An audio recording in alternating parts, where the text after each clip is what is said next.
अस्सलाम वालेकुम बेटा, this is your physics class. अब इसमें आप लोगों ने देखा था कल फ्यूजन के साथ जो एक्सपेरिमेंट है 8.1, उसमें हमने कहा हमने आइस ली, उसको हमने हीट करना स्टार्ट किया, आइस की मेल्टिंग हुई, मेल्टिंग होने के बाद फर्दर हम हीट करते रहे तो हमने कहा कि वो बाद में एक पॉइंट ऐसा आया जिस पर उसने बॉइलिंग स्टार्ट कर दी। तो इस तरह से आपके पास ग्राफ ऑब्टेन हुआ था। ठीक है, आपने इसी ग्राफ को देखते हुए टाइम लिखा, टाइम लिखने के बाद आपने कहा हम तो इसे स्पेसिफिक हीट कैपेसिटी के बारे में भी डिस्कस कर सकते हैं। तो इस तरह आपने स्टेप वाइज ना इसकी कैलकुलेशन की। लाइकवाइज बेटा जो आज आपके पास एक्सपेरिमेंट आ रहा है ना, वो इसी की एक्सटेंशन है, फर्दर इसी को आपने एक्सटेंड करना है।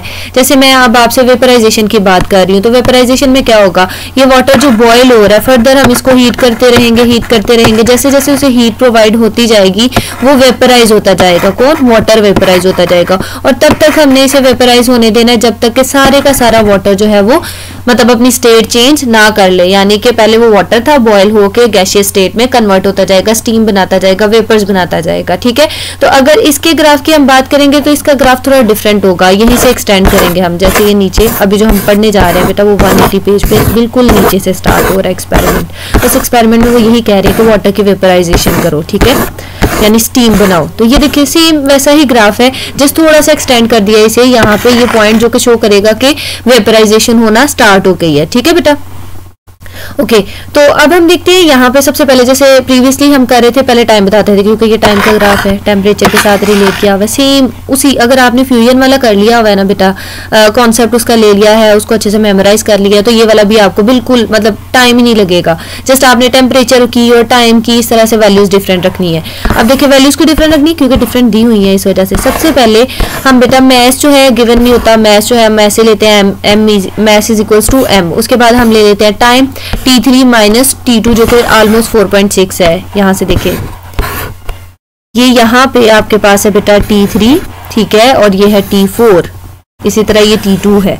तो इन टाइम को इनका डिफरेंस लेके तो ये वैल्यूज लिख दी कि T3 में से T2 माइनस करेंगे, जो कि असल में वाटर जब चेंज हो रहा था जब उसने बॉईल करना स्टार्ट कर दिया था, ये वाला जो टाइम लगा है आपको। ठीक है, इस टाइम को जब कैलकुलेट किया गया है तो उसकी वैल्यू हमारे पास आ रही है 4.6 मिनट। इसी तरह हम कहते हैं T3 से T4 फर्दर हम कितनी देर तक हीट करते रहे कि वो सारे का सारा वेपराइज कर गया।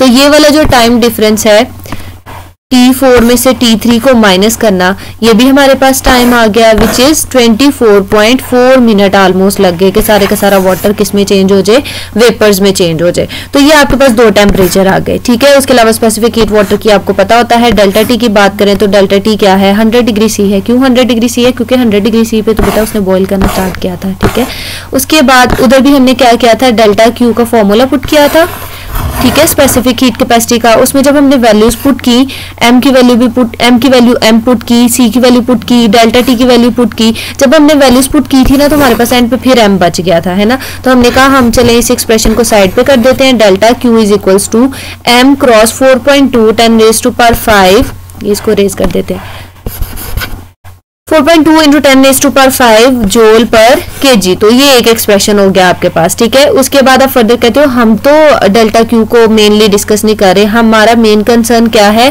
क्यूवी यानी क्यूवी को डिस्कस करना। जब यहाँ पे बेटा हम टेम्परेचर की बात कर रहे थे तो हमने कहा हमारे पास टेम्परेचर है तो इसका मतलब है रेट आ गया, रेट है delta Q over T not.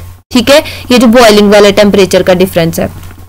लेकिन हमने कहा हमारा कंसर्न क्या है, वेपराइजेशन, इसलिए हमने कहा हम जो रेट ऑफ हीट अब्जॉर्प्शन उसको करते हैं डेल्टा क्यू वी, और इसको इस साइड पे लेके आने के लिए कि हमारे पास टी वी आना चाहिए, टाइम वेपराइजेशन का भी मेंशन होना चाहिए। उस फैक्टर को इंट्रोड्यूस कराने के लिए हमने एक साइड पे क्या कर दिया, इससे मल्टीप्लाई कर दिया। ठीक है, ये सेम वैसे ही हुआ है जैसे उधर आपने टीएफ से मल्टीप्लाई कर दिया था ना बेटा, ताकि मेन इक्वेशन बन जाए, मेन एक्सप्रेशन बन जाए। इसी तरह इधर भी हमने क्या किया है, टीवी से मल्टीप्लाई किया। जब टीवी से मल्टीप्लाई किया तो ये क्या बन गया, delta Q V is equals to delta Q multiply T V over T naught. उधर हमने फिर क्या किया था, हमने कहा इसमें हम वैल्यूज पुट कर लेते हैं। डेल्टा क्यू किसके इक्वल है, डेल्टा क्यू हमारे पास बेटा ये देखो, डेल्टा क्यू हमने QV, डेल्टा QV हमारे पास किसके इक्वल है, MHV के इक्वल है। ठीक है, फॉर्मूला से लिया MHV, इसकी जगह पे पुट करेंगे। ठीक है, इसकी जगह पे पुट करेंगे MHV इक्वल का निशान वैसे का वैसे ही। डेल्टा क्यू किसके इक्वल है, डेल्टा क्यू बेटा हमने ये स्पेसिफिक हीट कैपेसिटी से कैलकुलेट किया हुआ है। ये हमारे पास डेल्टा क्यू, ठीक है, ये एक्सप्रेशन हो गया, ये पुट कर देंगे उधर जाके m मल्टीप्लाई 4.2,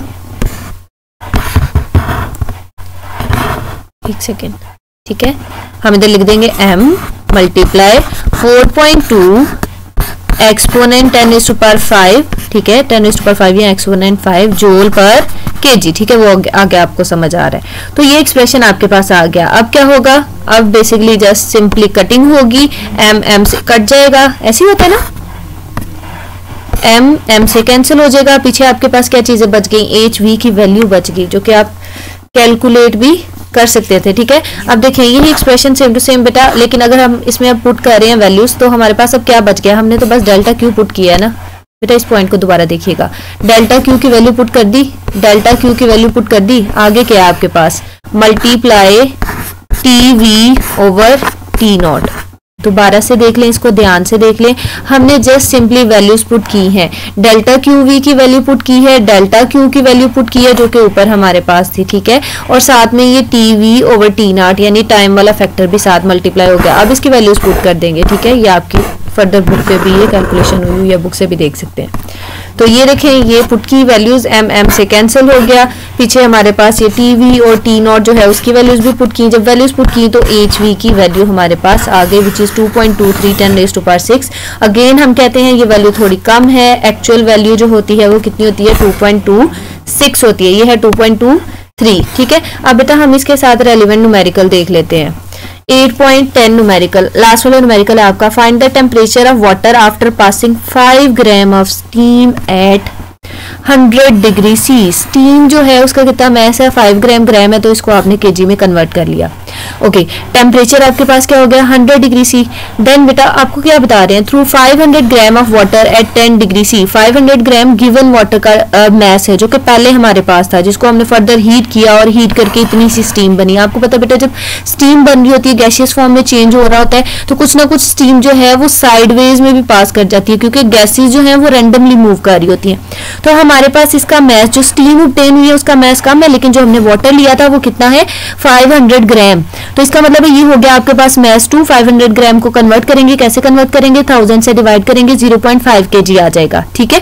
इसका टेम्परेचर भी दिया हुआ है, आपने 10 डिग्री सी था तब टेम्परेचर जब आपने इसको हीट करना फर्दर स्टार्ट किया था, ठीक है, तो टेम्परेचर भी आ गया। आपसे पूछ क्या रहे हैं, find the temperature of water after passing 5 gram of steam at 100 degree C. इसका मतलब है जब स्टीम बन जाएगी तो उसके बाद उसका टेम्परेचर जो हमने कहा ग्राफ ऊपर चला जाएगा 100 डिग्री सी से ऊपर, तो वो कितना ऊपर जाएगा, क्या टेम्परेचर बनेगा, वो हमने फाइंड करना है, ठीक है। तो बेटा इसमें भी वैसे ही जैसे हमने उसमें भी 3 स्टेप्स किए थे ना, हीट फाइंड आउट करके सबको ऐड कर दिया था, इसमें थोड़ा सा डिफरेंस होगा क्योंकि हीट स्टीम बन रही है, तो इसका मतलब है स्टीम बनते हुए कुछ ना कुछ हीट लॉस्ट भी तो हुई है ना, कुछ हीट गेन हुई है, वाटर ने गेन की, स्टीम बनाई और स्टीम ने हीट को लूज कर दिया, तो इसका मतलब इसमें थोड़ा सा डिफरेंस आएगा, ठीक है।